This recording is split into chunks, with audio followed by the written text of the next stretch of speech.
केजरीवाल जी उस प्रकार के व्यक्ति हैं जो आंख बंद करके जो देखते को ही देखना नहीं चाहते, जिसकी अपनी बुद्धि ना हो या बुद्धि कुंद हो गई हो, उसको कितना भी समझा दो समझ में नहीं आता। वैसे ही जैसे जिसकी आंखें बंद हो या आंखें ना हो, कितना भी दर्पण दिखाइए उसे कुछ दिखाई नहीं पड़ सकता। ये वही व्यक्ति है ना, IIT ग्रेजुएट है। बड़े बड़ाई ना करें, बड़े न बोलें बोल, रहीमन हीरा कब कहे लाख टका मेरा बोल। जो ईमानदारी के सर्टिफिकेट देते थे उनका कैसे एक के बाद दूसरा मंत्री जेल गया और जेल के बाद बेल भी नहीं हुई, और साल भर से ये कभी सत्येंद्र जैन जी को, कभी मनीष सिसोदिया जी को, कभी संजय सिंह जी को, इन सबको ईमानदारी के सर्टिफिकेट माननीय मुख्यमंत्री अरविंद केजरीवाल जी बांट रहे थे। सच्चाई ये है कि जब से सत्ता में आए हैं, एक के बाद दूसरा इनका नेता भ्रष्टाचार में लिप्त पाया गया। कट्टर ईमानदारी के किरदार के जो भारत रत्न के प्रत्याशी थे बकौल केजरीवाल साहब, पूर्व उप मुख्यमंत्री श्री मनीष सिसोदिया जी, जो वर्तमान मुख्यमंत्री केजरीवाल जी की तरफ से भारत रत्न के प्रत्याशी थे, अब उनकी पार्टी के लाल और जवाहरात जितने भी हैं वो अभी फिलहाल हवालात में हैं। अब केजरीवाल को बताना पड़ेगा पैसा कहां है। सुधांशु त्रिवेदी बोले, आप सरकार के जवाहरात अब हवालात में हैं।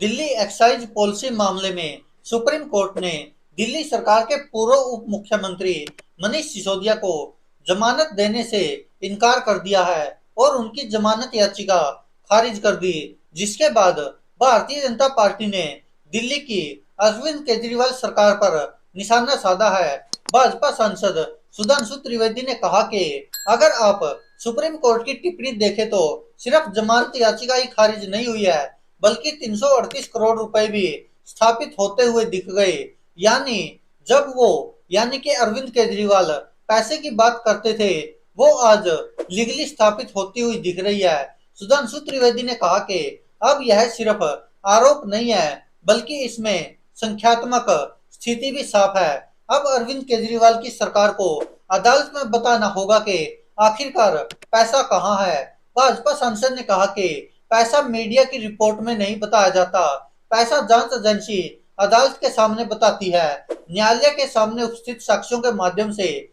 यह पैसा उजागर हो रहा है। भाजपा सांसद ने कहा कि अब मुझे लगता है कि केजरीवाल की सरकार को बताना पड़ेगा कि पैसा कहां है। इतना ही नहीं, भाजपा सांसद ने केजरीवाल पर तंज कसते हुए कहा, कतई ईमानदारी के किरदार के जो भारत रत्न के प्रत्याशी थे बकौल केजरीवाल साहब। सुधांशु त्रिवेदी ने स्पष्ट करते हुए कहा कि केजरीवाल ने यह बात मनीष सिसोदिया के लिए कही थी। सुधांशु त्रिवेदी ने कहा कि अब केजरीवाल के जितने भी जवाहरात है वो इस समय सब हवालात में है। आपको बता दें कि शराब घोटाला मामले में मनीष सिसोदिया को सुप्रीम कोर्ट से जमानत नहीं मिली है। सुप्रीम कोर्ट ने सोमवार को जमानत याचिका पर सुनवाई के दौरान कहा, इस मामले में 338 करोड़ रुपए की मनी ट्रेल अस्थायी रूप से साबित हुई है। साथ ही कहा गया कि 6 से 8 महीने में ट्रायल पूरा हो। अगर 6 से 8 महीने में ट्रायल पूरा नहीं होता तो मनीष सिसोदिया दोबारा जमानत याचिका दाखिल कर सकते हैं।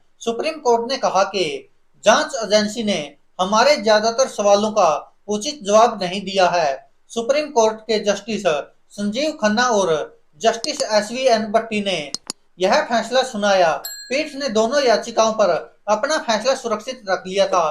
कोर्ट ने 17 अक्टूबर को ईडी से कहा था कि अगर दिल्ली आबकारी पॉलिसी में बदलाव के लिए कथित तौर पर दी गई रिश्वत अपराध से आय का हिस्सा नहीं है तो संघीय एजेंसी के लिए सिसोदिया के खिलाफ धन शोधन का आरोप साबित करना कठिन होगा। वहीं आपको बता दें कि अब ईडी ने दिल्ली के मुख्यमंत्री अरविंद केजरीवाल को भी पूछताछ के लिए 2 नवंबर के लिए बुला लिया गया है। वहीं दिल्ली की आम आदमी पार्टी की सरकार लगातार भाजपा पर आरोप लगा रही है कि भारतीय जनता पार्टी आम आदमी पार्टी से डरी हुई है, इसलिए अरविंद केजरीवाल को गिरफ्तार करके वह आम आदमी पार्टी का खात्मा करना चाहती है। दोस्तों, इस पर आप क्या कहते हैं, अपनी राय कमेंट बॉक्स में जरूर दीजिएगा। धन्यवाद दोस्तों, देखते रहिए सच की आवाज।